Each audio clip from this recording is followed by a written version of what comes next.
నమస్కారం. స్వతంత్ర news media డిబేట్కి స్వాగతం. రైటిక బీఆర్ఎస్ను ఖాళీ చేయాలని కాంగ్రెస్ ప్రారంభించినటువంటి ఆపరేషన్ ఆకర్ష్ ఇప్పుడు సొంత పార్టీకే సవాలుగా మారే సూచనలు కనిపిస్తున్నాయి. బాన్స్వాడ ఎమ్మెల్యే పోచారం శ్రీనివాస్ రెడ్డి సహా దానం నాగేందర్, గూడెం మహిపాల్ రెడ్డి వంటి నేతలు హామీలు నెరవేరడం లేదని, సీనియర్ మంత్రులు తమ ఫోన్ కాల్స్ కూడా ఎత్తడం లేదని బహిరంగంగా అసంతృప్తి వ్యక్తం చేస్తున్నారు. మరి నిధుల కొరత, ప్రాధాన్యత లేకపోవడం, స్థానిక క్యాడర్ ఆమోదించకపోవడం, హైకోర్టులో పెండింగ్లో ఉన్న అనర్హత పిటిషన్లు అనేటువంటి ఈ 4 అంశాలు వీరి అసంతృప్తిని మూలంగా కనిపిస్తున్నాయి. మరి ఉప ఎన్నికలు వస్తే కాంగ్రెస్ గుర్తుపై గెలవగలమా అనే భయం కూడా ఈ ఎమ్మెల్యేలో మొదలైంది. మరి ఇది రేవంత్ రెడ్డికి వ్యూహానికి, ఆయన చేసేటువంటి ప్లాన్కి ఎదురుదెబ్బేనా, లేక నిధుల కోసం ఒత్తిడి పెంచి ఎత్తుగడనా అనేటువంటి అంశాలపైనే ఇప్పుడు మన మీడియా డిబేట్లో చర్చిద్దాం. రైట్గా మన మీడియా డిబేట్లో పార్టిసిపేట్ చేస్తూ ఉన్నారు మల్లం రమేష్ గారు, కాంగ్రెస్ రాష్ట్ర నాయకులు, అలాగే విజయార్య క్షత్రియ గారు, బీఆర్ఎస్ రాష్ట్ర అధికార ప్రతినిధి, అలాగే అండం రామరెడ్డి గారు, బీజేపీ రాష్ట్ర సీనియర్ నాయకులు. నమస్కారం అండి అందరికీ. నమస్తే అండి. రైట్, రామరెడ్డి గారు, మొత్తానికి తెలంగాణలో కాంగ్రెస్ చాలా సంవత్సరాలకి ఎలా అంటే కాంగ్రెస్ అధికారంలోకి వచ్చింది, కాంగ్రెస్ని ఎలాగైనా పరుగులు పెట్టించాలి అనేటువంటి అంశంతో, ఆలోచనతో రేవంత్ రెడ్డి అయితే ముందుకెళ్తూ ఉన్నారు. సో ఒక పక్కేమో మనం చూస్తూ ఉన్నాం, అందులో ఉన్నటువంటి నేతలే కుమ్ములాటలు, కొట్లాటలు, నేనంట నేను అనేటువంటి ఆలోచనలు కూడా ఉంది. సో మరొక వైపు ఏమో ఒకరి మాట ఒకరు వినకుండా, వారికి సఖ్యత లేకుండా ఉన్నటువంటి సందర్భాలు కూడా చాలా ఉన్నాయి.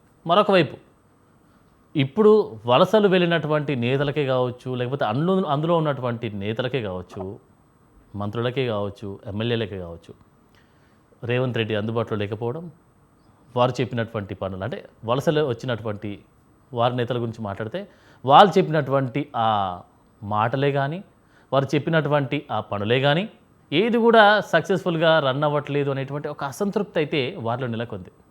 సో మరి ఈ అసంతృప్తి వల్ల ఇప్పుడున్నటువంటి లీడ్ అవుతున్నటువంటి కాంగ్రెస్ ప్రభుత్వంలో ఉన్నటువంటి, అంటే రేవంత్ రెడ్డి లీడ్ చేస్తూ ఉన్నారు కాబట్టి రేవంత్ రెడ్డికి ఎదురు దెబ్బే అనుకోవచ్చా? రానున్న రోజుల్లో ఇప్పుడు ఎలక్షన్స్ కూడా ఉన్నాయి, దాంతోపాటు ఇప్పుడు కార్పొరేట్ ఎలక్షన్సే కానీ, తర్వాత రానున్నటువంటి ఎమ్మెల్యే ఎలక్షన్సే కానీ, వీటి మీద దెబ్బ పడే అవకాశం కనిపిస్తూ ఉంది. దీని గురించి మీరేమంటారు? అవునండి, ముందుగా మీకు ప్యానెల్లో ఉన్న గెస్టులకు, తర్వాత స్వతంత్ర టీవీ ప్రేక్షకులకు నమస్కారం. సార్, ఇక్కడ ఏంటంటే కాంగ్రెస్ పార్టీ పరిస్థితి ఏంటంటే అది ముందే రావణసూర కాష్టం లాగా ఎప్పుడు గ్రూపులు కొట్లాడుతూ తగలబడుతూనే ఉంటుంది. అది కాంగ్రెస్ పార్టీ ఒరిజినల్ పార్టీనే అలా ఉంటుంది. ఇప్పుడు బయట నుంచి 10 మంది ఎమ్మెల్యేలను అనైతికంగా తీసుకున్నారు. రాజ్యాంగ పరంగా నాట్ లెస్ దాన్ 2 దట్ అట్లా తీసుకుంటే ఏం తప్పు లేదు, కానీ అట్లా బీజేపీ తీసుకుంటే దాని మీద విష ప్రచారం చేస్తారు. రాజ్యాంగ వ్యతిరేకంగా తీసుకొని స్పీకర్ తోటి వీళ్ళు ఇంకా బీఆర్ఎస్ లో ఉండని స్టేట్మెంట్లు ఇప్పించి, కొండా సురేఖ ఏంటంటే కడియం సిఆర్ మీద పార్టీలో ఇట్లా మాకు వ్యతిరేకంగా చేస్తూ, ప్రభుత్వం వ్యతిరేకంగా చేస్తుందని అట్లా కంప్లైంట్ ఇచ్చింది. గందరగోళం ఇది. ఆ విధంగా ఏంటంటే అలా ఉంది. వచ్చిన వాళ్ళు సంతృప్తిగా లేరు. లోపల ఇవాళ కోమటిరెడ్డి రాజగోపాల్ ఏమంటూ ఆందోళన మోచేతి నీళ్ళు దాగటోళ్ళు పెద్ద పెద్ద పదవుల్లో ఉండు అన్నారు. ఒరిజినల్ కాంగ్రెస్ వాళ్ళకు పదవులు దక్కటం లేదు, బయట నుంచి వచ్చిన వాళ్ళు పదవుల్లో ఉండి పెత్తనం చేస్తున్నారు, కాంగ్రెస్ నాయకులకు అన్యాయం చేస్తున్నారని కోమటిరెడ్డి రాజగోపాల్ అంటుండు. ఇప్పుడు ఈయన అదే మన పోచారం శ్రీనివాస్ రెడ్డి కానీ, లేకుంటే గూడెం మహిపాల్ రెడ్డి అయితే ఆయన బీఆర్ఎస్ లో ఉన్నట్టుంది. దానం నాగేందర్ ఎటుండో అంటే ఆయనే చెప్పలేని పరిస్థితి. అక్కడ జగిత్యాల సంజయ్ కుమార్ అంటే ఆయన హ్యాపీగా ఉన్నట్టుండు. ఇట్లా ఒక్కొక్కరితో ఒక తీరు పరిస్థితి ఉంది. ఇది కాంగ్రెస్ చేసుకున్న పాపం ఇది. ఈ అనైతికంగా తీసుకొని పదవుల విషయంలో కూడా రాజ్యసభ సీట్ 2 వస్తే, ఒకటేం బయట రాష్ట్రాలకు ఇవ్వాల్సి వచ్చే, కవితకు బెయిల్ ఇచ్చిన అభిషేక్ మను సింగ్కి ఇవ్వాల్సి వచ్చే, రెండోది రేవంత్ రెడ్డి అనుచరుడు టీడీపీ నుంచి వచ్చిన ఆయనకి ఇచ్చి, ఒరిజినల్ కాంగ్రెస్ కు ఒక్కరి ఇవ్వకపోయింది. సో దీంతో కాంగ్రెస్ వాళ్ళకి మండదా. అంటే గతంలో కూడా కేసీఆర్ అధికారంలోకి వచ్చినాక కూడా అప్పుడున్నటువంటి కాంగ్రెస్ ప్రభుత్వం ప్రతిపక్షంలో ఉన్నటువంటి, అంటే కాంగ్రెస్ ప్రభుత్వంలో నుంచి కూడా ఎమ్మెల్యేలు లాక్కున్నటువంటి సందర్భాలు కూడా కనిపించినాయి. సో మరి అక్కడ రానటువంటి ఇలాంటి మనస్పర్ధలే కానీ ఇలాంటివి ఇప్పుడు ఎందుకు నెలకొన్నాయి అంటారు? మీరు ఒక మంచి మాట చెప్పారు. కాంగ్రెస్ బీఆర్ఎస్ లో ఈ అనైతిక ఫిరాయింపులు 2 పార్టీలు చేసినాయి. అప్పుడు కేసీఆర్ చేసింది అనైతిక ఫిరాయింపే. ఏది 3 ఏళ్ళు Talasani Srinivas Yadav TDP MLA, TRS మంత్రి.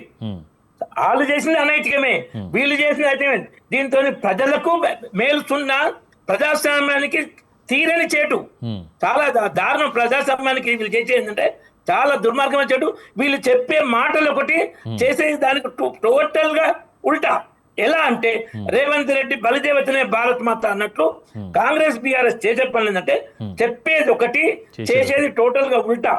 నిన్న మన ఒక చాలా డిస్కషన్ ఏంటంటే 6 గ్యారంటీలు, 420 హామీలు, డిక్లరేషన్లు కనీసం 30% కూడా అమలు కాలే. 100 రోజుల్లో 6 గ్యారంటీలు అమలు చేస్తాండ్రు, 1000 రోజులు దగ్గరికి వస్తున్నాయి, 30% కూడా అమలు కాలే. సో ఇటు హామీల అమలు ప్రజలను దగా చేయడం అలా ఉంది, పార్టీలో పదవుల కొట్లాట ఇలా ఉంది, అనైతిక ఫిరాయింపుదారుల పరిస్థితి ఈ విధంగా ఉంది. అయినా రేవంత్ రెడ్డి పదవికి ఇప్పుడు ముప్పు లేదు, కానీ ఎన్నికల్లో ప్రజలు ఓట్లేసి నమ్మకం లేదు. ఎందుకంటే సోనియా గాంధీ ఇక్కడ ఆయన మంచి చేస్తుండా, అందరికి పదవులు ఇచ్చిర్రా, ప్రజల హామీలు నెరవేరుస్తున్నా అని చూసి మార్చదు. ఆమెకు రెగ్యులర్ గా మూటలు వస్తే సరే నువ్వు ఏమన్నా చేసుకో, అక్కడ నెక్స్ట్ ఎలక్షన్ టైంలో చూసుకుందాం, అప్పటి సంగతి అప్పుడు, మళ్ళా గెలిచి వచ్చేదా లేదు. ఇంకా దేశంలో ఏ రాష్ట్రంలో కాంగ్రెస్ గత 12-13 ఏళ్ళు ఏ ఒక్క రాష్ట్రంలో 2సారి గెలవాలి. ఎట్లా గెలవం, ఉన్నంత కాలం మాకు దోపిడీ మూటలు పంపిస్తే చాలు, నీ ఇష్టం చేసుకొని సోనియా గాంధీ. కానీ ప్రజలకు అర్థమైంది కదా, ఇలా కొట్లాట, ఇలా దోపిడీ, ఇలా వాగ్దాన భంగాలు అర్థమైంది. కాబట్టి నెక్స్ట్ వచ్చే ఎలక్షన్స్ లో ఇప్పుడు కొత్త డ్రామాడుతులు ఇద్దరు, కాంగ్రెస్ బీఆర్ఎస్ ఇద్దరు పోటీ పడి జిహెచ్ఎంసీలు ఏంటంటే హిందుత్వ వాతావరణం ఉంది, పల్లెటూళ్ళలో లేదు. ఇప్పుడు జిహెచ్ఎంసీ ఎన్నికలు ఉన్నాయి కాబట్టి వాళ్ళేం గుళ్ళ యాత్ర చేస్తారు బీఆర్ఎస్ వాళ్ళు, వీళ్ళేం వరుణయాగం చేస్తారు. మొన్న ఉత్తమ్ కుమార్ రెడ్డి అసలు నీళ్లు పడి వర్షాలు పడి, ఈవెన్ మన దీంట్లో కూడా ఏంటంటే కరువు టైంలో కూడా, ఎలినినో టైంలో కూడా వర్షాలు, కృష్ణా నదిలో తక్కువ వర్షాలు పడి అలమట్టి దాదాపు నిండు, నారాయణపూర్ తర్వాత ఇక్కడ శ్రీశైలం కూడా 575 ఫీట్లకు వచ్చిన టైంలో వీళ్ళు వర్ణయాగం చేస్తే, ఆ వర్ణయాగం అయినప్పటి నుంచి మన వల్లే వర్ణయాగం చేయక ముందు వర్షం పడ్డది, వాళ్ళు వర్షం కోసం వర్ణయాగం చేయలే. హైదరాబాద్ లో హిందుత్వ వాళ్ళ ఓట్లు బీజేపీతోనే మెయిన్ పోటీ కాబట్టి బీజేపీ నుంచి చీల్చాలి. బీజేపీ నుంచి ఓట్లు చేసిన కోసం కాంగ్రెస్ వర్ణయాగం, బీఆర్ఎస్ గుళ్ళ యాత్రలు. ఇప్పుడు హిందుత్వ ఎజెండా ఏంటంటే వాళ్ళకు ఎట్లాగో వాళ్ళు చెప్పేది, ఎంఐఎం కానీ ముస్లిం గా చెప్పేది, మేము కేవలం జిహెచ్ఎంసీ ఎన్నికల వరకే ఈ డ్రామా. ఈ రెండు పార్టీలు కూడా, అంటే ఈ రెండు పార్టీలు అధికారంలో ఉన్న కాంగ్రెస్ పార్టీ, ప్రతిపక్షంలో ఉన్నటువంటి బీఆర్ఎస్ పార్టీ కుదేలైనటువంటి పరిస్థితి కనిపిస్తుంది అంటారా తెలంగాణలో? ఎలా ఉంది కుదేలైన కాదు, వీళ్ళ డ్రామాలు ప్రజలకు అర్థమవుతున్నాయి. ఎక్కడ ఎన్నికలు ఉంటే ఆ రంగు ఊసరు వెళ్ళేలాగా రంగులు మార్తారు. జూబ్లీస్ ఉప ఎన్నిక ఉంటే కాంగ్రెస్ అంటే ముస్లింలు, ముస్లింలు అంటే కాంగ్రెస్ అని రేవంత్ రెడ్డి ఓపెన్ చెప్పిండు. ఇప్పుడు వర్ణయాగం అంటాడు. అప్పుడు కేటీఆర్ ఏమండు, మేము 100 ఎకరాలు కబ్రస్థాన్లకు ఇచ్చినాం, ఇంత ముందు ఇచ్చినాం, మళ్ళీ వచ్చి ఇస్తామన్నారు. సైనిక భూమి కూడా వీళ్ళు ఇచ్చే ప్రయత్నం చేసారు, అది ఆగిపోయింది కాంగ్రెస్ ప్రభుత్వం. ఇప్పుడు జిహెచ్ఎంసీ ఎన్నికలు అంటే హిందుత్వ ఎజెండాకు వస్తారు. ఇదే ఈ డ్రామాలు తెలంగాణ ప్రజలకు, ముఖ్యంగా విద్యావంతులు ఎక్కువ ఉన్న పట్టణ జిహెచ్ఎంసీ కానీ వరంగల్ కానీ అర్థమవుతుంది. వాళ్ళకి భయం ఉంది, ఎందుకంటే జిహెచ్ఎంసీలో పోటీ బీజేపీ తోటే. ఏది ఒక పాత బస్తీలో ఎంఐఎం కానీ, మిగతా ఏరియాలో కాంగ్రెస్ కానీ, బీఆర్ఎస్ అయితే పోటీలో లేదు. అయినా బీఆర్ఎస్ కూడా కొన్ని బీజేపీ ఓట్లు చీల్చాలని ఎంఐఎం కాంగ్రెస్ దిశానిర్దేశం. అందుకోసం బీజేపీ గెలవకుండా చాలు, బీఆర్ఎస్ గోడం ఓడిపోయినా మళ్ళా బీఆర్ఎస్ కి అవకాశం ఉంటుందేమన్న ఆశ బీఆర్ఎస్ ది.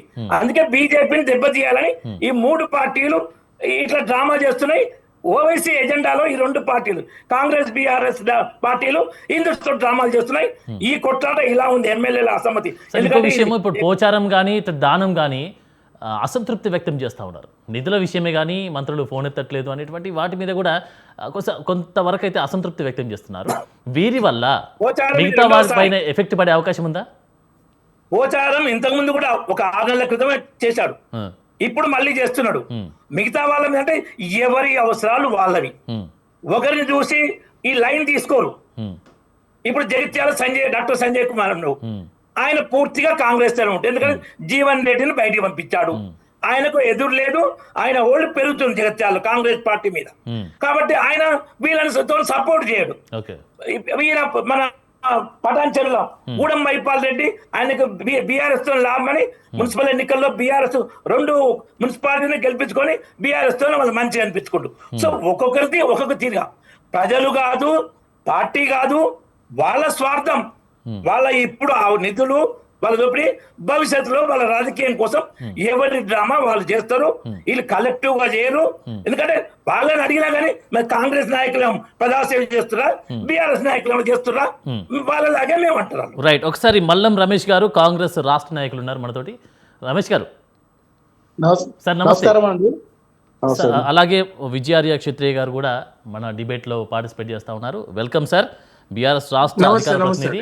రైట్. ఇక ఒకసారి మన కాంగ్రెస్ నాయకులతో మనం ముందుకెళ్దాం. ఇంకా సార్ మరి చెప్పండి రమేష్ గారు, ప్రధానంగా బీఆర్ఎస్ ఎమ్మెల్యేలను చేర్చుకోవడం ద్వారా ప్రభుత్వం బలపడుతుందని భావిస్తే మరి పోచారం విషయంలో కానీ, దానం వంటి విషయంలో కానీ, దానం నాగేంద్ర లాంటి విషయంలో కానీ, సో మరి ఇలా పార్టీ ప్రవర్తన విషయంలో కానీ, పార్టీ పరంగా కానీ, లేకపోతే పార్టీకి సంబంధించినటువంటి విషయంలో కానీ కొంచెం దెబ్బతినే అవకాశం ఉంది కదా. అంటే మంత్రులు ఫోన్ ఎత్తడం లేదని అసంతృప్తి వ్యక్తం చేస్తూ ఉన్నారు. సో అంటే వీళ్ళ ప్రభావం పార్టీ పైన గట్టిగా పడే అవకాశం ఉంది కదా, మీరేమంటారు? మొదలు అందరికి నమస్కారం అండి. అయితే సార్, ఇప్పుడు మీరు చెప్పిన ఈ సబ్జెక్టు ప్రకారంగా అసంతృప్తి అనేది ఎక్కడ లేదు. అసంతృప్తి అనేది వాళ్ళు కల్పిస్తున్న ఒక కల్పన. పోచారం చెప్పలేదా సార్? ఇక్కడ ఏంటంటే సార్, అదే మొత్తం చెప్తున్నాను సార్. పోచారం గారి విషయంలో అంటే ఇప్పుడు ప్రతి ఒక్కరు జాయినింగ్ పోవడము అది సాధారణం అయిపోయింది పాలిటిక్స్ లో. ఇంతకు ముందు కాంగ్రెస్ వాళ్ళని కూడా 12 మందిని చేర్చుకున్నారు వాళ్ళు, అది కామన్ అయిపోయింది రావడం పోవడము. అయితే ఒకటి ఏంటంటే, వచ్చినప్పుడు మంచిగా చెప్పడము, పోయేటప్పుడు వేరే విధంగా చెప్పడము, అది కరెక్ట్ అయిన పద్ధతి కాదని మా ఉద్దేశం సార్. అయితే ఇప్పుడు అసంతృప్తి అంటే మీరు అంటే మీకు తెలియకుండానే మీరు జాయిన్ అయ్యారా అంటే ఒక విషయం, పెద్ద మనుషులు చాలా సీనియర్ మోస్ట్ నాయకులు, మీకు అన్ని విషయాలు తెలుసుంటాయి కదా, ఉండే కదా మీరు జాయిన్ అయ్యారు. అయినప్పుడు ఇప్పుడు అసంతృప్తిగా అలిగేషన్స్ పెట్టి బయటికి వెళ్ళడము అది 7 వరకు కరెక్ట్ అనేసి నేను ఒక పెద్ద మనిషిని నేను అడగదలుచుకుంటున్నాం మీ ద్వారా. ఎందుకంటే సార్, ఇప్పుడు ప్రతి ఒక్కరు 100% ఏ పార్టీలో కానీ ఏ పొజిషన్ లో కానీ ప్రతి ఒక్కరిని 100% సాటిస్ఫై చేసే విధంగా ఎవరు కూడా చేయలేరు. ఏదో ఒకటి ఉంటాయి, కొన్ని చిన్న మిస్అండర్స్టాండింగ్ కానీ చిన్న ఏమైనా విషయాలు ఉంటే సర్దుకొని పోవడమే ముందుకు. తర్వాత వాళ్ళకు ప్రతి ఒక్కరికి న్యాయం జరుగుతుంది, ఎవరికి కూడా అన్యాయం అన్నట్టు కాదు. వాళ్ళ సీనియారిటీ ప్రకారంగా ఇప్పుడు మొన్న కూడా మా ప్రెసిడెంట్ గారు కూడా ఏమన్నారు, క్లియర్ గా చెప్పారు, ఉన్న వాళ్ళకు అవకాశం ఇస్తాం, వచ్చిన వాళ్ళకు కూడా అవకాశం ఇస్తాం ప్రతి ఒక్క దాంట్లో అనేసి రేషియో ప్రకారంగా చెప్పడం జరిగింది. అంతేగాని ఏదో కావాల్సి కొన్ని వాళ్ళు వచ్చేసారు కదా అనేసి అవమానించడం లేదండి. ఇప్పుడు మంత్రులు బట్టి విక్రమార్కే కానీ పొంగులేటి శ్రీనివాసరెడ్డి కానీ ఫోన్లు ఎత్తడం లేదు, మాకు ఆన్సర్ ఇవ్వడం లేదు, మాకు కలవట్లేదు అంటూ కూడా చెప్తా ఉన్నారు. అంటే దీనివల్ల అంటే సీఎంకి మధ్య మళ్ళా లేకపోతే మంత్రుల మధ్య సమన్వయ లోపాన్ని ఎత్తి చూపే అవకాశం కనిపిస్తూ ఉంది కదా వీళ్ళు చెప్పేటువంటి అవకాశం బట్టి చూస్తే. లేదు సార్, అది మా ప్రెసిడెంట్ క్లియర్ గా చెప్పడం జరిగింది. ఏంటంటే ఎవరి మధ్యలో కూడా మిస్అండర్స్టాండింగ్ లేదు. ఏంటంటే ఏదో ఒక పని వల్ల బిజీ ఉండి ఏమైనా ఫోన్ లేకపోయినా గానీ మళ్ళీ దానికి తగ్గట్టు రెస్పాన్స్ వాళ్ళు ఇవ్వడం. ఎందుకంటే వాళ్ళు హై లెవెల్, సారీ మామూలు కార్యకర్తలు కాదు కదా, హై లెవెల్లో ఉన్న వాళ్ళకి రెస్పాన్స్ కంపల్సరీ ఇస్తారు. అట్లా ఇవ్వరు అనేసి ఆలోచన ఉండదు. ఎందుకంటే మామూలు మనిషి కాదు, సీనియర్ మోస్ట్ పెద్ద మనిషి. అంత పెద్ద మనిషికి అట్లా రెస్పాన్స్ చేయకుండా ఉండడం అన్నట్టు ఉండదు. ఏదైనా బిజీ షెడ్యూల్ లో ఉండి ఏమన్నా లేపకున్నా గానీ మళ్ళీ దాని తర్వాత కూడా దానికి రెస్పాన్స్ ఇవ్వడం జరుగుతుంది. అంతేగాని అంటే ఎందుకు చెప్పాల్సి వచ్చిందండి ఆ విషయం, ఎందుకు చెప్పాల్సి వచ్చింది, ఎందుకు రెస్పాండ్ అవ్వాల్సి వచ్చింది ఆ విషయంలో? అది పెద్ద మనిషిని అడిగితే బాగుంటుంది సార్. అంటే ఆయన దానికి కూడా క్లారిటీ ఇవ్వాలి కదా, ఎందుకంటే ఇది ఒక్కరి విషయం కాదు, ప్రభుత్వం మీద వేసేటువంటి అవకాశం కాబట్టి. సో దానికి కూడా క్లారిటీ ఇవ్వాలి కదా తను చెప్పినప్పుడు, ఎందుకు ఇవ్వట్లేదు క్లారిటీ? తప్పకుండా మీరు చెప్పింది 100% కరెక్ట్.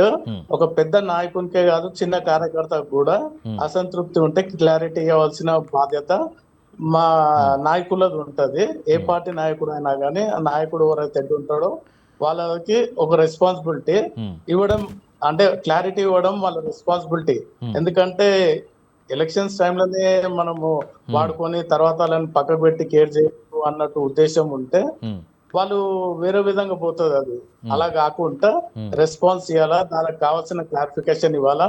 ఉమ్, మా దగ్గర కూడా ఏమన్నా అయినా కానీ గాంధీ భవన్ లో కూర్చొని ఆ కమిటీ కూడా దాని గురించి ఏర్పాటు చేయడం జరిగింది. ఉమ్, ఏమన్నా ఉన్నా కానీ దాంట్లో వచ్చి వాళ్ళకు క్లారిఫికేషన్ అడుగుతారు. దాని ప్రకారంగా ఏమన్నా మా నాయకులు తప్పు చేసినా కానీ వాళ్ళ మీద ఎలా తీసుకోవాలా అన్నట్టు మా అధిష్టానం నిర్ణయం చేస్తుంది. దాంట్లో ఏంటంటే చిన్న చిన్న విషయాలు పెద్ద మనసు పెట్టుకొని దాన్ని పట్టించుకోకుండా వదిలేయాలా. అగర్ ఎవరిదైనా మెంటాలిటీ అంటే నాకు నచ్చినన్ని రోజులు మనం ఉందాము ఈ పార్టీలో, మనకు నచ్చకుంటే వెళ్ళిపోదాము అన్నట్టు ఉద్దేశం ఉన్నా గానీ ఉమ్. వెళ్ళిపోయినా పర్లేదు. కానీ ఏదన్నా చిన్న చిన్న విషయాలు పెద్దవాళ్ళు స్క్రీన్ మీద తీసుకొస్తే వేరే వాళ్ళకు ఒక ఇది పెద్ద ఎగ్జాంపుల్ గా కుటుంబం కాబట్టి అంటే కుటుంబంలో ఎన్నో ఉంటాయి, మనస్పర్ధలు ఉంటాయి, ఎన్నో చిన్న చిన్న గొడవలు ఉంటాయి, పెద్ద మనస్పర్ధలు పట్టించుకోవద్దు అంటారు మీరు, అంతే కదా? పట్టించుకో. సముద్రం సార్, మన కాంగ్రెస్ ఆ, పార్టీ సముద్రము, పెద్ద కుటుంబము. ఇప్పుడు మన ఓన్ ఫ్యామిలీనే చిన్న చిన్న విషయాలలో మిస్అండర్స్టాండింగ్ అవుతుంటే సర్దుకుంటారు. ఒక అంటే పెద్ద మనిషి వలసలు వచ్చి వచ్చిన మాట్లాడుతూ వారికి కాంగ్రెస్ లో పాత కొత్త అంతే అందరిని ఒకలా చూస్తున్నారా? అంటే యాక్చువల్లీ అందరిని ఒకలాగానే చూస్తున్నారు సార్. అయితే అంటే కరెక్ట్ గా అసంతృప్తులు వస్తున్నాయి ఎలక్షన్, కాబట్టి నేను అడగాల్సి వస్తుంది ఆ క్వశ్చన్. అదే థ్యాంక్ యూ సార్. మీరు అడిగినందుకు నేను క్లారిఫై ఇస్తే నాకు కూడా బాగా అనిపిస్తుంది. Sure sure. అందరు కరెక్ట్ గా అందరిని కరెక్ట్ కాదు, వేరే వాళ్ళకి మాకంటే కూడా అంటే నేను 37 years నుంచి కాంగ్రెస్ పార్టీలో పనిచేస్తున్నా. ఓకే. ఇప్పుడు నాకు పొజిషన్ లేదు. సమైక్య ఆంధ్రాలో నేను సెక్రటరీగా ఉండే, స్టేట్ సెక్రటరీ, పిసిసి సెక్రటరీ. అయితే ఇప్పుడు ఏంటంటే మేము చెప్పేది మాకంటే ఎక్కువ కూడా వచ్చిన వాళ్ళకు కూడా ప్రిఫరెన్స్ ఇచ్చిర్రు. అయినా వాళ్ళు సంతృప్తి పడకుంటే ఇప్పుడు మా దగ్గర అంటే కష్టపడ్డ వాళ్ళకి అన్యాయం జరుగుతుందన్న ఉద్దేశంతోనే కష్టపడ్డ వాళ్ళకు 60% గా మనం అకామిడేట్ చేయాలా అన్న ఉద్దేశంతోనే మన ప్రెసిడెంట్ గారు కూడా చెప్పడం జరిగింది. 40% కూడా బయటకు నుంచి వచ్చిన వాళ్ళకు మేము న్యాయం చేస్తాం. 60% ఇక్కడనే పార్టీని నమ్ముకొని ఉండి ఏం లేకున్న వాళ్ళకు కూడా మేము న్యాయం చేస్తామని క్లియర్ గా చెప్పడం జరిగింది. 60-40 రేషియోలో చెప్పడం జరిగింది రీసెంట్లీ. Okay right. ఒకసారి విజయార్య క్షత్రియ గారితో మాట్లాడాక మళ్ళీ మీ దగ్గరికి వస్తానండి. క్షత్రియ గారు నమస్కారం అండి. నమస్తే. రైట్ సార్, ఇప్పుడు కాంగ్రెస్లోకి వెళ్ళినటువంటి ఎమ్మెల్యేలు ఇప్పుడు కేసీఆర్ పాలనను, ఆయన నిధుల కేటాయింపులను ప్రశంసిస్తూ ఉన్నారు. ఒకవేళ మళ్ళీ రిటర్న్ వచ్చి గులాబీ గూటికి మళ్ళీ చేరితే యాక్సెప్ట్ చేస్తారా? పాత అంటే అప్పుడున్నటువంటి మెంటాలిటీ పరంగానే ఉంటారా, లేకపోతే యాక్సెప్ట్ చేస్తారా అసలు మీరు? ఇప్పుడు దీంట్లో వాస్తవంగా ఏంటి అని అంటే, ఆనాడే పోయిన రోజే కేసీఆర్ గారు కారకంగా చెప్పిండ్రు, పోయిన వాళ్ళకి మళ్ళీ దర్వాజాలు ఓపెన్ ఉండవు, బంద్. ఎందుకనంటే వీళ్ళు నమ్మక ద్రోహులు, వీళ్ళని నమ్మాల్సిన అవసరం లేదు, కొత్త వారికి వారి వారి స్థానాలలో యువ రక్తాన్ని ఎక్కించడం జరుగుతుంది, యువకులకు వారు వెళ్ళినటువంటి స్థానంలో టికెట్లు ఇచ్చి గెలిపించుకుంటాం, కానీ పాత వాళ్ళకు ఎంట్రీ లేదు అని చెప్పేసి ఆనాడే చెప్పడం జరిగింది వాస్తవంగా. బట్ ఏంది అని అంటే, ఈ రోజు సరే వాళ్ళు ఎందుకోసం వెళ్ళిండ్రు, సరే వ్యక్తిగత కారణాలను మనం అంచనా వేయలేము, కానీ వారి వారి అసెంబ్లీలో అభివృద్ధి పనుల కోసము మాకు బడ్జెట్ కేటాయింపులో కొద్దిగా మేలు జరుగుతుందనే ఉద్దేశంతో పోయినామనేది వాళ్ళు ప్రకటించుకున్నారు. ఆ సందర్భంలో వాళ్ళు ఇప్పుడు గడిచిన 2.5 సంవత్సరాలలో వాళ్ళు వెళ్ళి 2 సంవత్సరాలు అవుతున్న సందర్భంలో మరి వాళ్ళ అసెంబ్లీలకు నయా పైసా కూడా రేవంత్ రెడ్డి గారు మరి కాంగ్రెస్ ప్రభుత్వం ఇవ్వనప్పుడు వాళ్ళు డోలాయమైన పరిస్థితులు పడి అనవసరంగా మేము ఉన్న విలువ తీసుకుంటే కనీసం ప్రజల బాగోగుల కోసం మా నియోజకవర్గం బాగుపడాలని చెప్పి ఏదో రేవంత్ రెడ్డి గారిని నమ్మి మేము వస్తే మమ్మల్ని ఈ విధంగా అవమానపరచడం అనేది సరైన పద్ధతి కాదు. మాకు పెద్ద దిక్కుగా ఉన్నటువంటి మమ్మల్ని నాయకులుగా తయారు చేసినటువంటి కేసీఆర్ గారిని వదిలి రావడం అనేది జీవితంలో మేము చేసిన మొట్టమొదటి తప్పు అన్నట్టు వాళ్ళు వెలుబుచ్చుకుంటున్నారు ఈ సందర్భంలో. అంటే ఇక్కడ ఏంటంటే స్పష్టత, ఈరోజు కేసీఆర్ గారు విప్పు జారీ చేయలేదు. ఫస్ట్ పాయింట్, కేసీఆర్ గారు ఏ సందర్భంలో విప్పు జారీ చేయలేదు, విప్పుకు వాళ్ళు వ్యతిరేకం కారు. అంటే వీళ్ళు విప్పు జారీ చేస్తే ఆ విప్పుకు వ్యతిరేకంగా ఓటేస్తే మాత్రమే పార్టీ అనర్హత వేటు వేస్తుంది. ఫస్ట్ పాయింట్ అన్నప్పుడు విప్పు జారీ చేసే సందర్భము రాలేదు, వాళ్ళు విప్పుకు మరి ఏది వ్యతిరేకంగా లేవు. అలాంటి సందర్భంలో వాళ్ళు ఈరోజు అకౌంట్ అంటే ఏ అకౌంట్ ఎమ్మెల్యేలు అంటే 100% బీఆర్ఎస్ అకౌంట్ ఎమ్మెల్యేలే. ఓకే. కానీ అనిశ్చితి ఏంటి అని అంటే వాళ్ళ తొందరపాటు చర్యల వలన ఈరోజు రాజకీయ అనిశ్చితి ఏర్పాటయింది. తర్వాత వాళ్ళను వాళ్ళు ఏది రక్షించుకోవడానికి గాను మేము కాంగ్రెస్ పార్టీ కండువాలు వేసుకోలేదు, మేము కాంగ్రెస్ పార్టీలో చేరలేదు, సీఎం గారిని మేము మా అసెంబ్లీల అభివృద్ధి కార్యక్రమాలలో మాకు అధిక శాతం నిధులు ఇవ్వాలని చెప్పి మేము కలవడానికి వెళ్ళామే తప్పిస్తే అది కాంగ్రెస్ పార్టీ కండువా కాదు, మేము జాతీయ జెండా కండువాని వేసుకున్నామని చెప్పి వాళ్ళు అక్కడ కాంగ్రెస్ పార్టీ అధిష్టానం తర్వాత ఇక్కడ మారినటువంటి ఎమ్మెల్యేలు చెప్పడం జరిగింది. ఇక్కడ అనిశ్చితి ఇది అనిశ్చితి అన్నప్పుడు రేపు పొద్దున ఒకవేళ నిజంగానే మరి కేసీఆర్ గారు దయామయుడు కాబట్టి సరే ఆనాడు కోపంలో అన్నడేమో, సరే వీళ్ళు కూడా తప్పుదారిలో తెలవక తప్పులు చేశారేమో, ఇన్ కేసు ఒకవేళ మరి కేసీఆర్ గారు అధిష్టాన వర్గ సభ్యులందరూ కలిసి మళ్ళీ చేర్చుకుందామని ఒక నిర్ణయం తీసుకుంటే తప్పిస్తే ఈ రాజకీయ అనిశ్చితికి ముగింపు అనేది లేదు. అయితే ఇక్కడ ఏంది అంటే ఈ రోజు మరి పోయిండ్రు మరి రాజీనామా చేపించి మళ్ళీ ఎన్నికలు పెట్టాలి కదా.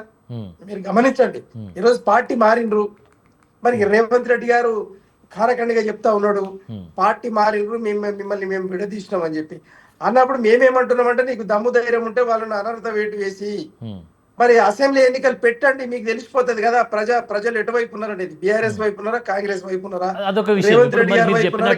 మీరు చెప్పినట్టు ఒకవేళ కేసీఆర్ దయామయుడు అని చెప్తా ఉన్నారు, ఒకవేళ అందరితో మాట్లాడి అవన్నీ చేసి మళ్ళీ రిటర్న్ వస్తే మరి క్షేత్రస్థాయిలో ఉన్నటువంటి బీఆర్ఎస్ కార్యకర్తలు అంగీకరిస్తారా? మీది మంచి ప్రశ్న అండి, అది మంచి ప్రశ్న. అది ఈ రోజు వాళ్ళు పార్టీకి ద్రోహం చేసినందుకు గాను వాళ్ళని గెలిపించిన ప్రజలు మాత్రం క్షమించారు. ఒకవేళ కేసీఆర్ గారు క్షమించినా పార్టీ అధిష్టాన వర్గం క్షమించినా ప్రజలు మాత్రం వాళ్ళని క్షమించే పరిస్థితులు లేదు. ఒక్కసారి వెళ్ళినాక ఆ ముద్ర అనేది పడుతుంది ఖచ్చితంగా. ప్రజలైతే క్షమించే ఎందుకు ఇప్పుడు రెండు వైపులా చెడిపోయారు వాళ్ళు. ఇటు నిధులు లేకపోయారు, నిధులు తెచ్చి ప్రజలను ఈ రోజు అయ్యా మేము పార్టీ మారినా కూడా జర సిగ్గుపోతే సుఖమన్న దక్కింది, నేను మీకోసమే మారినా అని చెప్పుకునే పరిస్థితి కూడా ఈ రోజు ఆ ఎమ్మెల్యేలకు లేదు అన్నప్పుడు ఇక్కడ కేసీఆర్ గారు మరి బీఆర్ఎస్ అధిష్టానం వాళ్ళని ఒప్పే పరిస్థితి లేదు, ప్రజలు ఒప్పే పరిస్థితి లేదు. ఒకవేళ వాళ్ళని మళ్ళీ తిరిగి తీసుకుంటే పైపెచ్చు కేసీఆర్ గారికి పార్టీకి పెద్ద దెబ్బగా మారే పరిస్థితి ఉన్నది కాబట్టి చాలా జాగ్రత్తగా అంచనా వేస్తా ఉన్నారు. కేసీఆర్ కి దెబ్బే తప్ప మైలేజ్ పెరగడము లేదంటే గతంలో కూడా గద్వాల ఎమ్మెల్యే కృష్ణమోహన్ రెడ్డి కూడా వెనుకకు వచ్చినట్టు ఇప్పుడు వస్తే దెబ్బ తప్ప పొలిటికల్ మైలేజ్ పెరిగేటువంటి అవకాశం లేదంటారు. లేదు, ఎట్టి పరిస్థితులు లేదండి. ఎట్లా ఉంటుంది చెప్పండి. ఇప్పుడు మాట తప్పిన ఎమ్మెల్యేలు వాళ్ళు, మడమ తిప్పిన ఎమ్మెల్యేలు, మాట తప్పిన ఎమ్మెల్యేలు ఎవరిని నమ్ముకున్నారు? ప్రజలు 420 హామీలు ఇచ్చినటువంటి రేవంత్ రెడ్డిని నమ్మిండ్రు.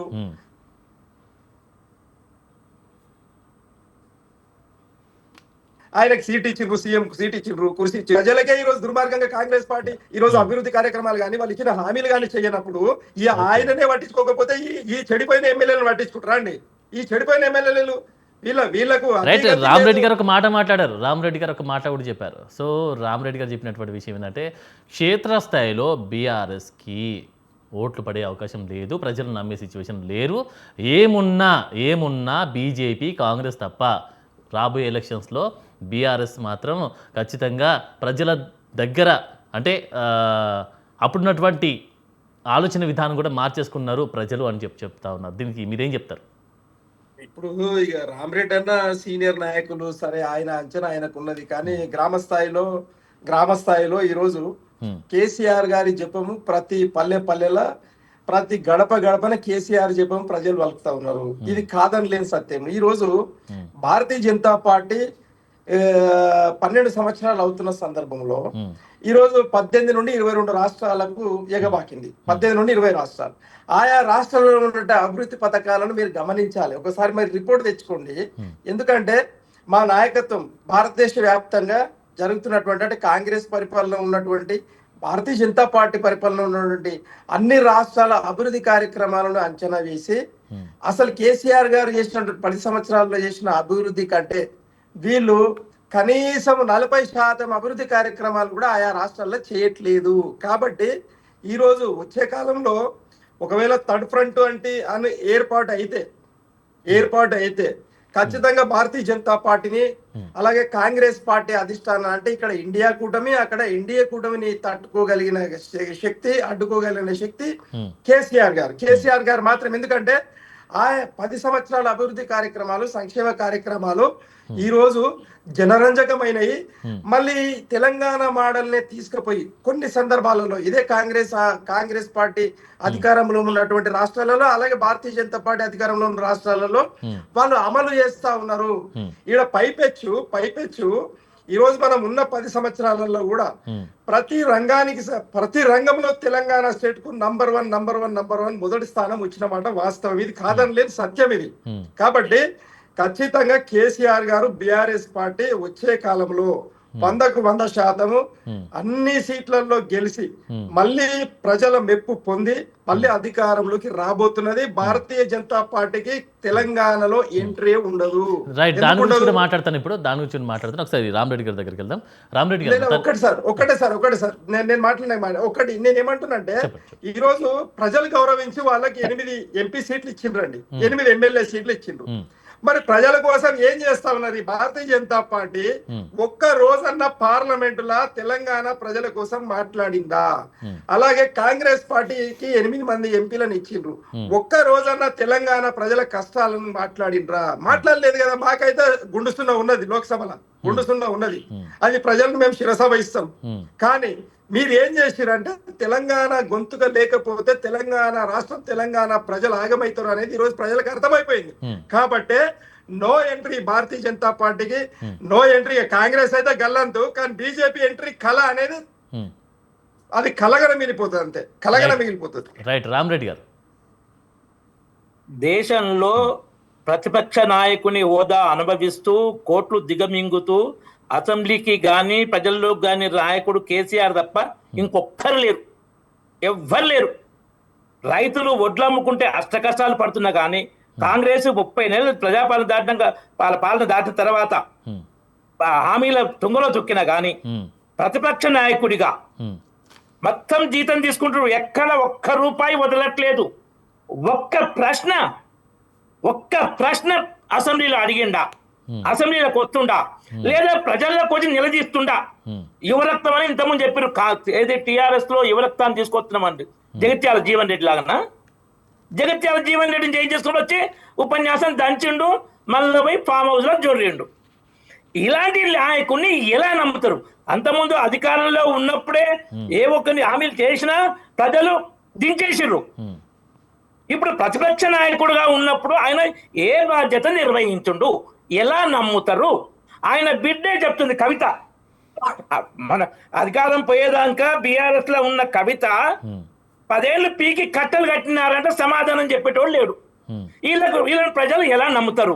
జిహెచ్ఎంసీలో వీళ్ళకి ఇప్పుడు మొన్న అసెంబ్లీ ఎన్నికల్లో ఎంఐఎం తర్వాత వీళ్ళు ఎంఐఎం సీట్లు ఎంఐఎం, ఇది బీజేపీ ఒకటి తప్ప అన్ని గెలుచుకోరు కదా. ఇప్పుడు వచ్చిన ఎమ్మెల్యేల సంఖ్యలో కార్పొరేటర్లు వస్తారా? రారు. పోటీలో ఉన్నారా?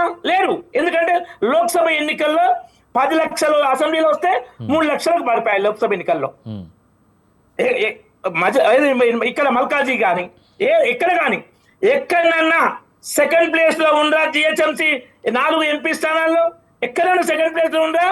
లేరు. మరి అసెంబ్లీ స్థానాలు అన్ని గెలిచి వీళ్ళు వల్ల. కాబట్టి ప్రజల తిరస్కారం ఆ స్థాయిలో ఉంది. అసెంబ్లీ ఎన్నిక టైంలో కేసీఆర్ మీద ఉన్న వ్యతిరేకత, కేసీఆర్ ను ఎలా అయినా ఓడగొట్టాలి, అది బీజేపీతోని అయ్యేటట్లేదు అనే కాంగ్రెస్ కు మొగ్గి ఓటేస్తే, కాంగ్రెస్ ఇచ్చిన దాదాపు హామీలు దాన్ని చూసి ఓటేస్తే ఇప్పుడు కాంగ్రెస్ నిండా ముంచింది. ఇంతకుముందు కేసీఆర్ ముంచిండు. కేసీఆర్ చేసిన అప్పుల తెలంగాణ, ఆత్మహత్యల తెలంగాణ, తాగుబోతుల తెలంగాణ ప్రజలు మర్చిపోలే. అంటే అభివృద్ధి లేకని ప్రజలు బీఆర్ఎస్ ని కాదని కాంగ్రెస్ కి ఓటేశారంటారా? కల్వకుంట్ల దోపిడీ, భయంకర దోపిడీ, ఇన్ని కేసులున్నాయి, భయంకర దోపిడీ దిశ అప్పుల తెలంగాణ. ఇంతకుముందు అన్నాడు, మనం రైతుల ఆత్మహత్యలు విన్నాం. 2014 ముందు దేశవ్యాప్తంగా ముఖ్యంగా మహారాష్ట్ర, సమైక్య ఏపీలో చాలా విన్నాం, దేశవ్యాప్తంగా విన్నాం. ఇప్పుడు రైతుల ఆత్మహత్య వినట్లేదు మోడీ ప్రధానమంత్రి అయిన కాంచి.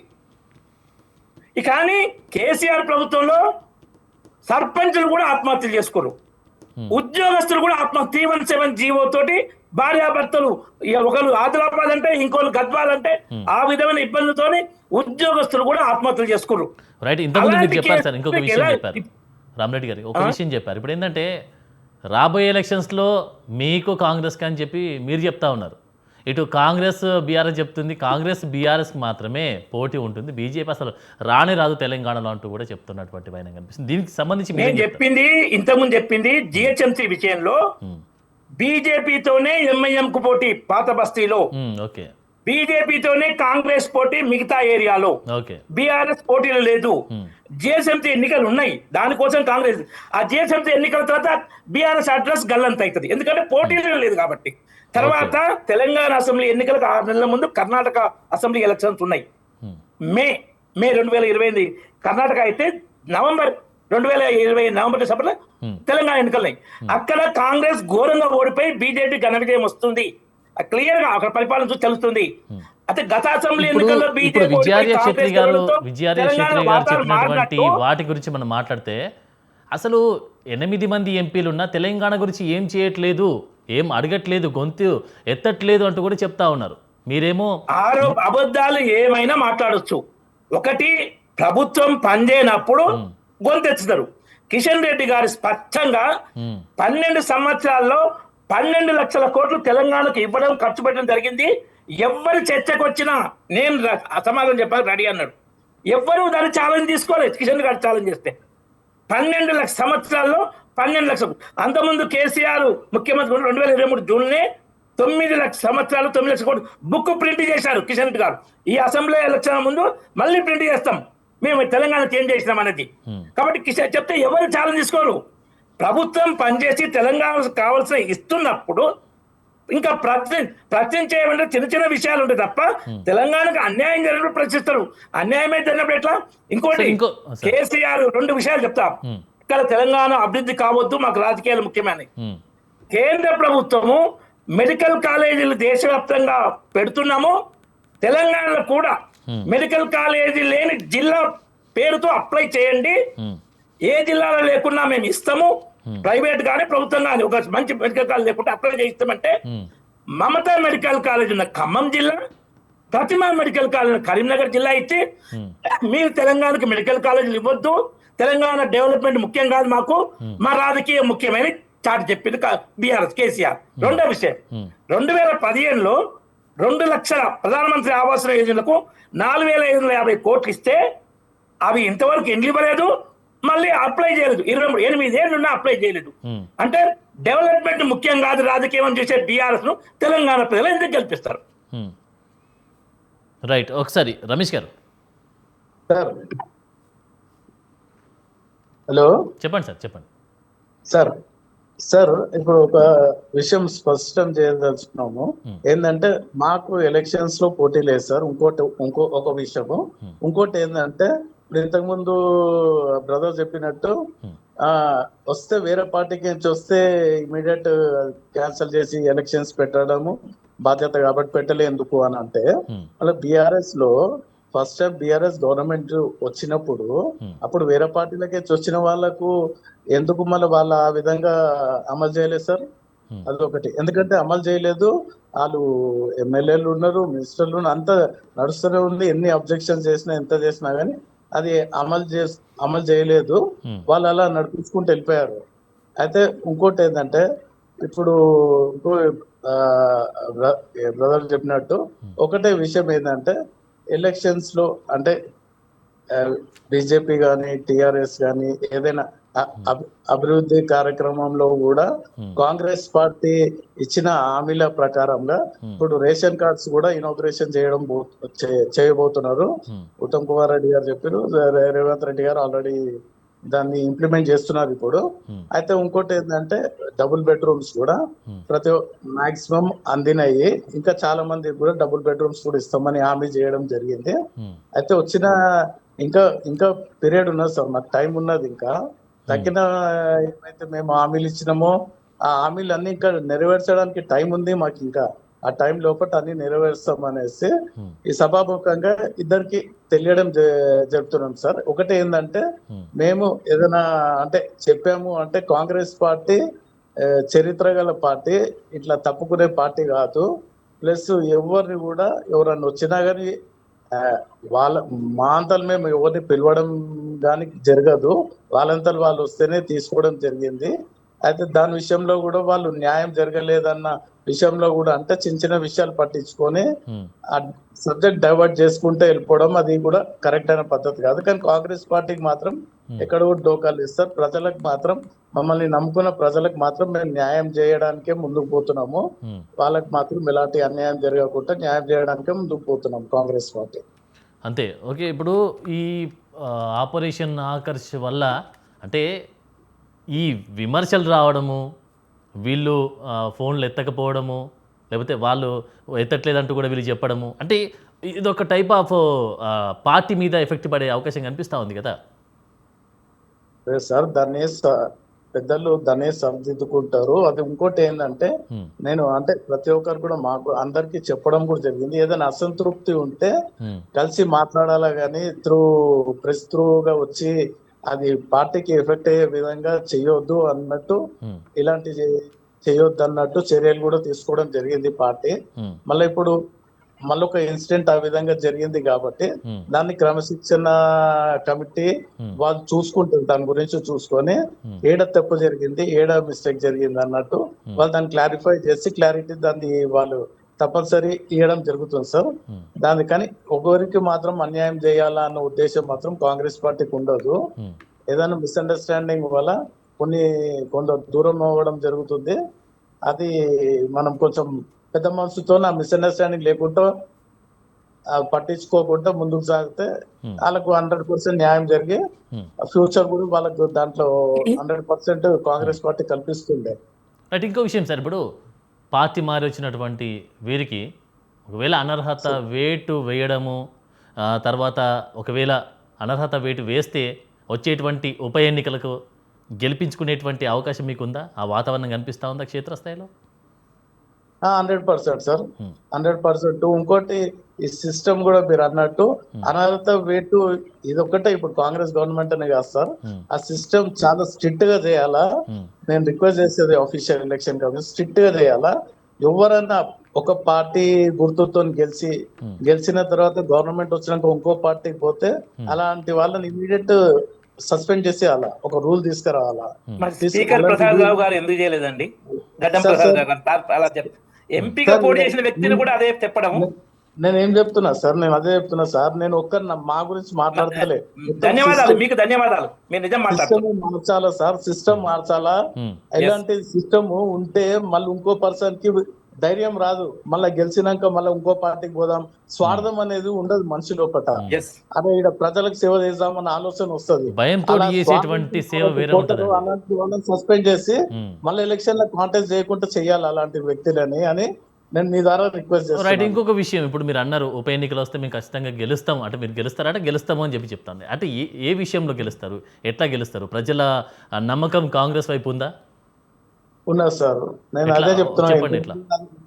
ఇంతకు ముందు కూడా అదే చెప్పాను కదా సార్, మేము ఇచ్చిన హామీలు నెరవేర్చాము. కూడా చేయలేదు అంటూ కూడా విమర్శలు వస్తా ఉన్నాయి మీ మీద.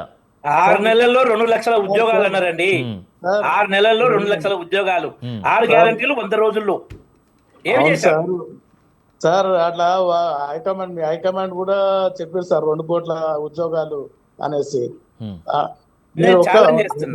అక్కడ దాకా వెళ్ళకండి. నేను అనేది ఏంటంటే సార్, ఒకటే ఎవరైనా తప్పు చేస్తే తప్పు అంటాం మేము, వాళ్ళకి తప్పు చేసినా సమర్థించాము. కానీ ఏంటంటే తప్పు చేయకముందు ఇప్పుడు టైం ఉంది, ఇంకా మాకు టైం ఉంది కాబట్టి నమ్మకం ఉంది, గెలుస్తామన్న నమ్మకం ఉంది.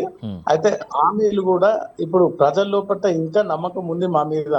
ఎందుకంటే ఇప్పుడు వచ్చిందే 2.5 years కదా, ఇంకా టైం ఉంది కదా, చూద్దాము అని వెయిట్ చేస్తున్నారు మా గురించి. మేము తప్పనిసరి అవన్నీ ఫుల్ఫిల్ చేస్తాము. చేసినాకనే ఎలక్షన్స్ కి, నెక్స్ట్ కమింగ్ ఎలక్షన్స్ కి పోతామన్న ఆలోచన అయితే కాంగ్రెస్ పార్టీకి ఉన్నది సార్. మీరు కరెక్ట్ గా మాట్లాడుతున్నారు చాలా వరకు. మీరేం అబద్ధాల టైప్ లో ఏం పోవట్లేదు, కొన్ని తప్ప. కానీ ఒక్క నెల ఆగితే 4,000 వృద్ధాప్య పెన్షన్, ఒక్క నెల అయితే చెప్పారు కదండి. 30 నెలలు 31 నెలలు అయిపోయినాయి. పెన్షన్స్ కూడా స్టార్ట్ అయింది సార్. పెన్షన్స్ కూడా వాళ్ళు ఒకటి ఇప్పుడు కొందరికి అందుతున్నాయి సార్. మేము గ్రౌండ్ లెవెల్ లో తిరిగేటోళ్ళం సార్, మేము నాయకులం కాదు. వృద్ధాప్య పెన్షన్ పెంచలేదు, వికలాంగుల పరిస్థితి ఏంది? ఇప్పటికిప్పుడు మనం ఆలోచిస్తే కళ్యాణ లక్ష్మి, షాదీ ముబారక్ కూడా హోల్డ్ లో పడింది. దానికి రిప్లై ఇవ్వక, కోర్టుకు రిప్లై ఇవ్వక దాన్ని కూడా హోల్డ్ పెట్టించారు. హోల్డ్ పెట్టింది సార్. నేను చెప్పేది అదే. నేను ఏంటంటే మేము గ్రౌండ్ లెవెల్ లో తిరిగే కార్యకర్తలం సార్. గ్రౌండ్ లెవెల్ లో మాకు రిపోర్ట్ ఉంది కాబట్టి ఆ విధంగా నేను చెప్పడం జరుగుతుంది. కొందరికి అందినాయి, కొందరికి అందలేదు, అది వాస్తవం, ఒప్పుకుంటాము. అయితే అందని వాళ్ళకి కూడా అందియడానికి 100% గవర్నమెంట్ చేస్తుంది. ప్లస్ మేము కూడా మా సహకారము గ్రౌండ్ లెవెల్లో ప్రజలకు, ఎందుకంటే ప్రజలకు కూడా మేము ఓటు అడిగినాం కదా సార్. ఓటు వేయండి, గవర్నమెంట్ వస్తే మేము చేపిస్తామని మేము వాళ్ళకి మాట ఇచ్చినాము. ఆ గవర్నమెంట్ చేయకుంటే మమ్మల్ని పట్టుకుంటారు కదా సార్ ప్రజలు. కరెక్టే అండి. ఇప్పటికీ మీ గవర్నమెంట్ వచ్చి 2.5 సంవత్సరాలు దాటిపోయింది. 2.5 సంవత్సరాలు దాటిపోయింది. ఎంతమంది అమ్మాయిలకు అందినాయి, చదువుకునే అమ్మాయిలకు? మా లెవెల్లో మేము ప్రయత్నిస్తున్నాం సార్. ఇప్పుడు 10 years పాలనలా చేయండి కూడా ఇప్పుడు 2 సంవత్సరాలలోనే మొత్తం కంప్లీట్ చేయాలంటే అది అసాధ్యం కదా. అయితే నేను అనేది ఏంటంటే కొంచెం టైం ఇవ్వండి. టైం ఇచ్చిన తర్వాత 100% మీకు మళ్ళీ ఈ మాట డిస్కస్ చేసి దీని గురించి ఫైట్ చేయడానికి మీకు అసెంబ్లీ ఎలక్షన్ ఉంటుంది సబ్జెక్టు. మేము చేయకుంటే అసెంబ్లీ ఎలక్షన్స్ కి అన్ని కంప్లీట్ చేసి అసెంబ్లీ ఎలక్షన్స్ కి పోతాము. ఆదరిస్తారు. ఎన్నికల ముందు కంప్లీట్ చేస్తే ప్రజలు నమ్మరు సార్. ఎన్నికల ముందే జనాలు అప్పట్లా చాలా షార్ప్ అయిపోయారు, అన్ని గమనిస్తా ఉన్నారు కాబట్టి. ప్రజలు ఇంటెలిజెంట్ సార్, వాళ్ళు అన్ని గమనిస్తున్నారు, ఎవరేం చేస్తారు అన్ని చూస్తున్నారు. ఆ కార్యకర్తలకు న్యాయం జరుగుతుందా, ప్రజలకు న్యాయం జరుగుతుందా, ప్రతి ఒక్క విషయం వాళ్ళు గమనిస్తున్నారు. అయితే పార్టీ పరంగా వీళ్ళు ఏ విధంగా చేయగలుగుతారు అనేసి కొంచెం వెయిట్ చేస్తున్నారు వాళ్ళు. మేము ఎలక్షన్స్ లో మేము కంప్లీట్ చేసినాక మేము ఎలక్షన్స్ పోయి ఓటు అడిగినప్పుడే వాళ్ళకి నమ్మకం వస్తుంది మా మీద. చూద్దాం ఒకసారి క్షత్రియ గారితో మాట్లాడతాం. కూడా మేము ఫుల్ఫిల్ చేసి ఎలక్షన్స్ కి, అసెంబ్లీ ఎలక్షన్స్ కి చెప్పండి. క్షత్రియ గారు మీరు చెప్పండి. ఇప్పుడు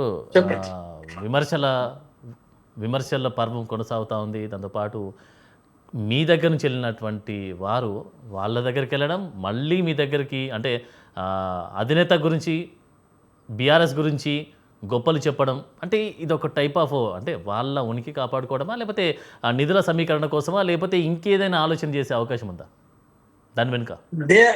they are fully blackmailers అండి.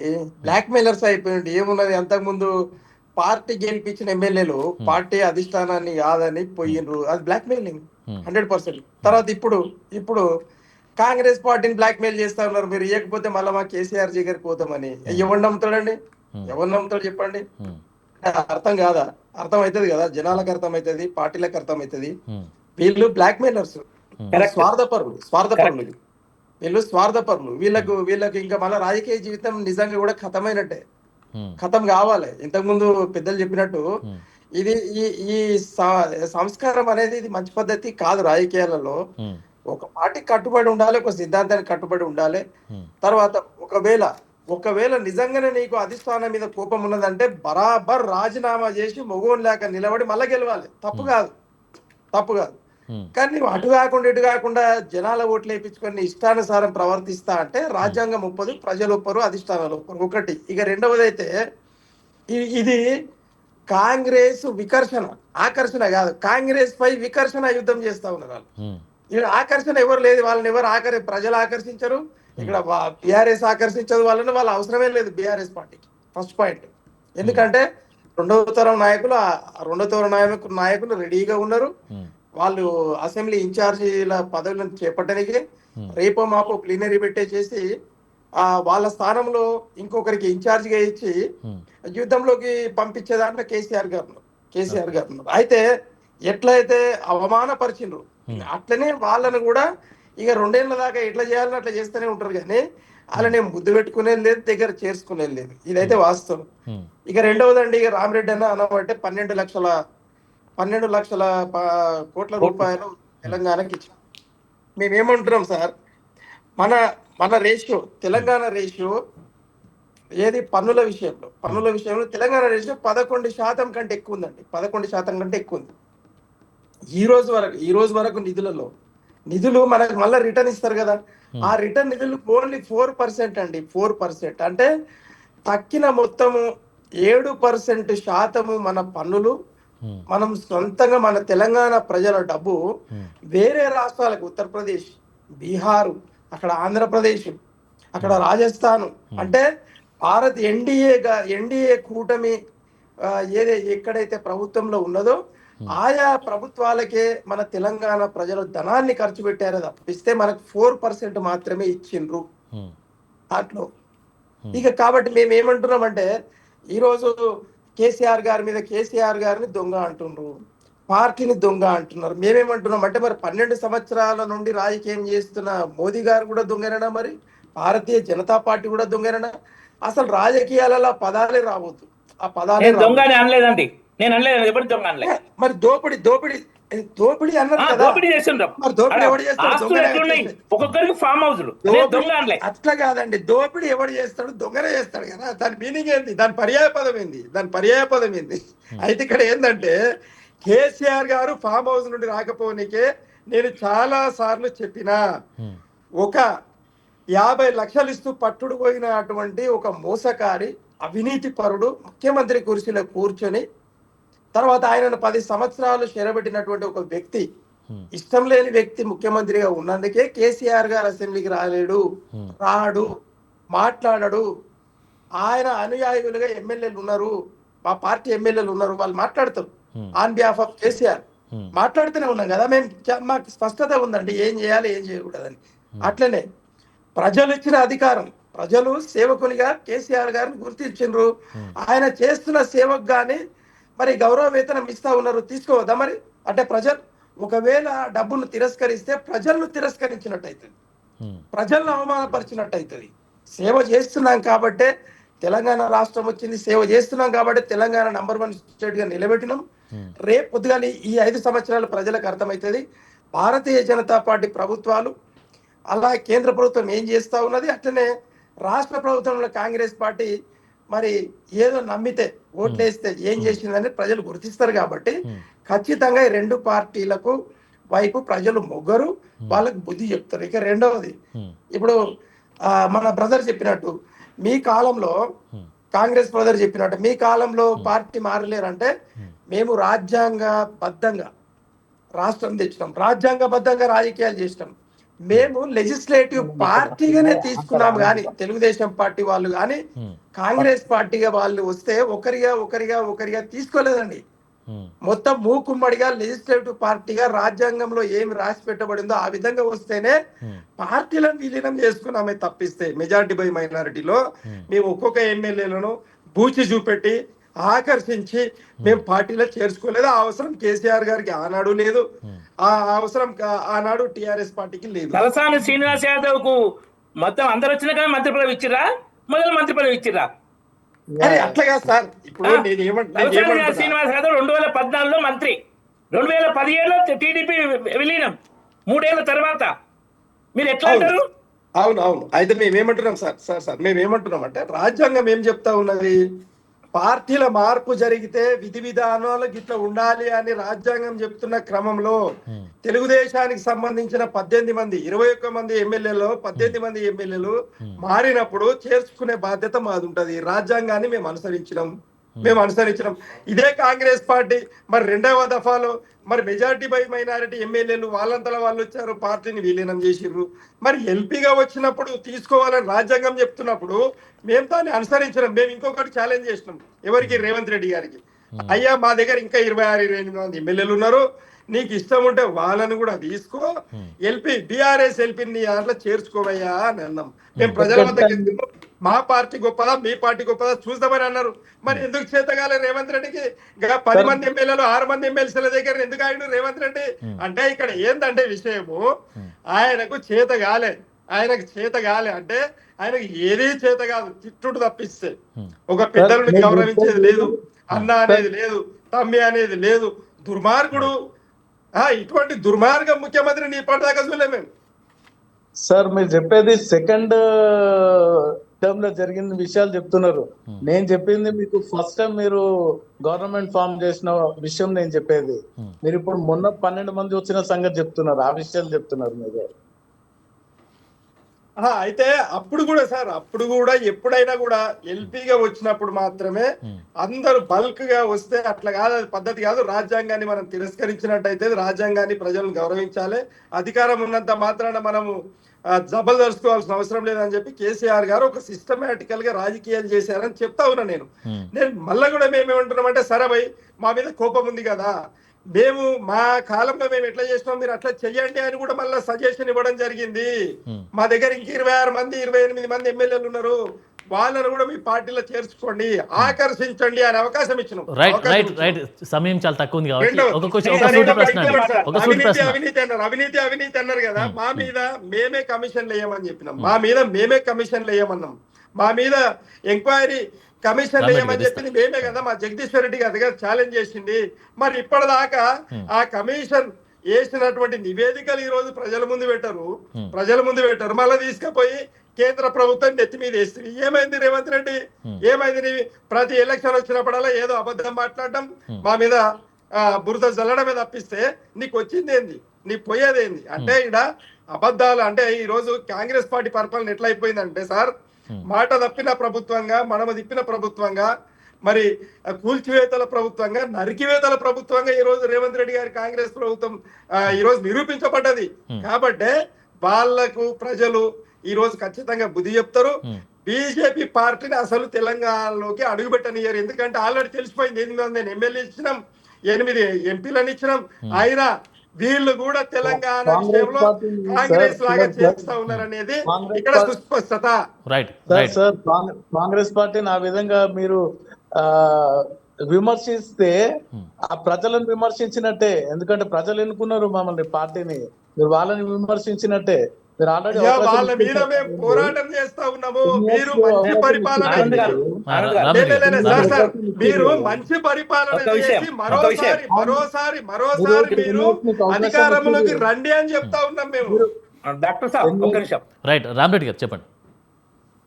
రేవంత్ రెడ్డి కెమెరా ముందు రెడ్ హ్యాండ్ గా 50 లక్షలతోటి ఎమ్మెల్సీ ఓటు కొనుగోలులో దొరికితే 2015లో 8 ఏళ్లకు పైగా అధికారం ఉన్న కేసీఆర్ ఆయనను దోషిగా ఎందుకు శిక్షించలేకపోయిండు? రైట్, ఏం ఒప్పను? అదే ఇప్పుడు రేవంత్ రెడ్డి కల్వ కుటుంబాన్ని అదే బయటపడేస్తున్నాడు.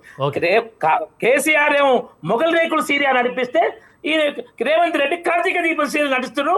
ఇద్దరు కుమ్ముక్కై ప్రజలను దగా చేస్తారు. Right, okay. మరి ఏం చెప్తారు రామరెడ్డి గారు, ఏం చెప్తారు? మేము తీసుకున్నాం, చట్టబద్ధంగా తీసుకున్నాం, అద్భుతంగా పనిచేస్తున్నారు. జ్యోతిరాదిత్య సింధియా మధ్యప్రదేశ్, మాధవరాజ్ సింధియా కొడుకు, కాంగ్రెస్ మొత్తం ఆయన పేరు మీద అధికారంలోకి వచ్చి ఆయనకు ముఖ్యమంత్రి వేయలేదు, ఎంపీగా ఓడగొట్టి రాజ్యసభ ఇవ్వనంటే ఆయన తన వర్గం 20 మంది ఎమ్మెల్యేలను ఎమ్మెల్యే పదవులకు రాజీనామా చేయించి బీజేపీలో జాయిన్ అయి ఆయన రాజ్యసభకు వచ్చి అద్భుతంగా మంత్రిగా పనిచేస్తుండు.